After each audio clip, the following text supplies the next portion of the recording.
माझं नाव सुनीता मनोहर सोळंके. माझ्या मुलाचं नाव मारुती मनोहर सोळंके.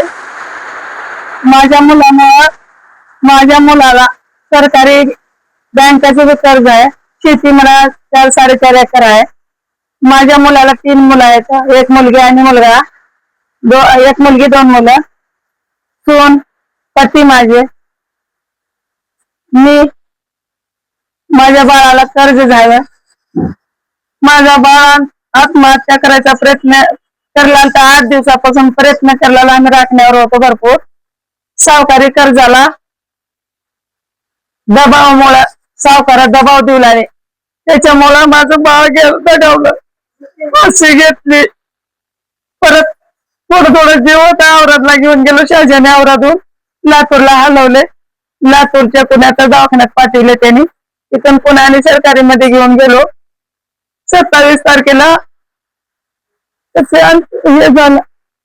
लाख रुपयांचं कर्ज आहे. 1,07,000 सरकारी आहे सर. परत 5 लाख गावातलं आहे सावकारी कर्ज. ते सावकारी कर्जालाच लेकरू माझं हे केलं.